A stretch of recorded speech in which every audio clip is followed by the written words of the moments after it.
एक छोटा सा कहावत है कि सफर छोटा ही सही मगर यादगार होना चाहिए। सफर छोटा ही सही मगर यादगार होना चाहिए और रंग काला ही सही मगर वफादार होना चाहिए। अब देखिए, पिछले क्लास में हम लोगों ने पढ़ा था मौर्य वंश के विषय में, और आप लोगों को पता है कि मौर्य वंश के जो संस्थापक थे उसका नाम था चंद्रगुप्त मौर्य। नाम क्या था? चंद्रगुप्त मौर्य साहब। अब देखते हैं, थोड़ा मजे की बात है कि चंद्रगुप्त मौर्य साहब जो थे ये अपने साम्राज्य का विस्तार किया, और साम्राज्य का विस्तार ही नहीं बल्कि अपना नाम रोशन भी किया, अपने साम्राज्य का भी। अब देखिए कहता क्या है कि चंद्रगुप्त मौर्य साहब मात्र 24 वर्षों तक शासन किया, और ऐसा कहा जाता है कि आरंभ में चंद्रगुप्त मौर्य जो थे भगवान विष्णु के बहुत बड़े उपासक थे। कौन थे?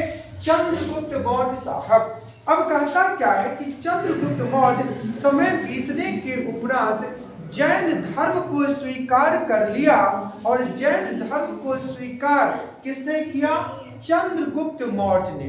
अब कहता है कि जैन साहित्य से पता चलता है क्या भाई कि चंद्रगुप्त मौर्य जो थे अपना संपूर्ण राजपाट अपना सुपुत्र बिंदुसार को सौंप दिया। बेटा का नाम क्या है? बिंदुसार। बिंदुसार को सौंप दिया और खुद जैन मुनि भद्रबाहु से क्या दिया? दीक्षा लिया। दीक्षा लेने वाला व्यक्ति कौन था? चंद्रगुप्त मौर्य। और लेने के उपरांत ये कर्नाटक के श्रवणबेलगोला में चले गए, और वहीं पर काया कलश के माध्यम से अपने जीवन का क्या कर दिया? अंत कर दिया। और अंत करने वाले जो व्यक्ति थे उसका नाम क्या था? चंद्रगुप्त मौर्य साहब। अब देखिए, काया कलश का अर्थ होता है भूखे प्यासे रहकर अपने जीवन का क्या करना? अंत करना। और अंत करने वाले जो व्यक्ति थे उसका नाम क्या है? चंद्रगुप्त मौर्य। अब कहता है इस घटना को सलेखना के नाम से इतिहास में क्या किया गया? जाना गया। अब देखिए, थोड़ा सा आगे की ओर बढ़ते हैं तो पता चलता है कि जो मौर्य काल था इस काल में दो प्रकार के सिक्के का चलन प्रचलन था। कितने प्रकार का?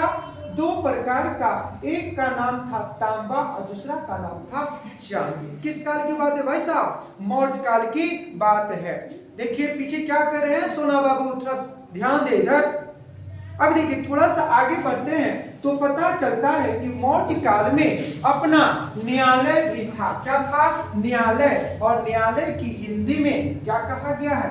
अदालत। नाम क्या है?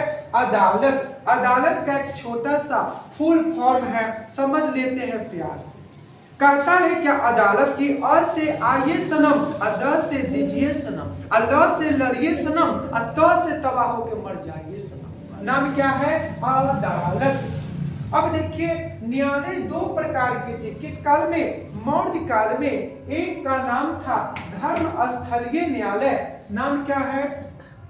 धर्म स्थलीय न्यायालय। और दूसरे का नाम है कंटक शोधक न्यायालय। अब देखिए दोनों में क्या होता था? धर्म स्थलीय न्यायालय में इसमें दीवानी मुकदमा का सुनवाई हुआ करता था। दीवानी मतलब क्या? यानी जमीन से संबंधित विवाद होगा। किस काल में? मौर्य काल में। तो आपको जाना पड़ेगा धर्म स्थलीय न्यायालय में। लेकिन मारपीट से संबंधित विवाद होगा उसको कहा जाता था फौजदारी मुकदमा, और ये चलेगा हमारा किसमें? कंटक शोधक न्यायालय में। किसमें? कंटक शोधक न्यायालय में। यानी मारपीट से संबंधित, जैसे खदेरुआ है और जैसे देखा खेदुआ के जमीन जोत लिया, इस कारण से एक मजबूत था, लाठी उठा के गया और माथा फाड़ दिया, इस कारण से उस पर जो केस चलेगा, कौन सा केस चलेगा? यानी फौजदारी। और फौजदारी मुकदमा कहां पर? कंटक शोधक न्यायालय में। किस काल की बात है भाई साहब? मौर्य काल की बात है। किस काल की बात है? मौर्य काल की बात है। और जमाना किसका था?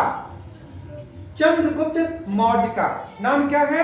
चंद्रगुप्त मौर्य का। एक छोटा सा कहावत है कि इंसान वही जो तकदीर से लड़कर अपना वक्त बदल दे, कल क्या पता वक्त खुद अपना तस्वीर बदल दे। यानी इंसान को अपना हमेशा कोशिश करते रहना चाहिए, क्योंकि कहावत है कोशिशें कामयाब होती हैं, वादे तो टूट जाया करते हैं। इसीलिए कोशिश करेंगे, सफलता हमारे कदमों को चूम जाएगा। कोशिश ना करेंगे तो नाकामयाबी के अलावा जीवन में कुछ भी हासिल नहीं होगा। ये बात हमेशा ध्यान रखेंगे जनाब।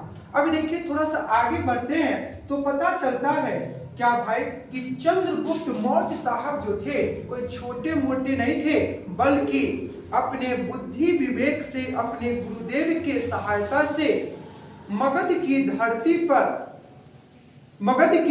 पर क्या बनाया था? एक वंश बनाया था, जिस वंश का नाम था, कौन सा वंश? मौर्य वंश। अब इस काल में कहता है एक इतिहासकार है, नाम है प्लिनी। नाम क्या है? प्लिनी। प्लिनी एक इतिहासकार है। कहते हैं क्या भाई कि चंद्रगुप्त मौर्य की सेना में 6 लाख पैदल सेना था। बताइए 6 लाख सेना का एक फौज था, एक टुकड़ी था, किसके यहाँ पर? चंद्रगुप्त मौर्य जी के यहाँ पर। साथ में कहता है 30,000 घुड़सवार, यानी घोड़ा पर बैठ के टक टक टक टक टक टक सेना आएगा, उसका नाम क्या है? घुड़सवार। कितना? 30,000। और साथ में 9,000 हाथी, यानी हाथी पर बैठ करके आएगा। कोची करने के लिए? युद्ध करने के लिए। ये सारी की सारी बातें किस काल की है? मौर्य काल की बात है। जमाना किसका था? चंद्रगुप्त मौर्य साहब का जमाना था। किसका जमाना था? चंद्रगुप्त मौर्य साहब का जमाना था। कौन सा काल था बुआ? चंद्रगुप्त मौर्य के जमाने की बात है।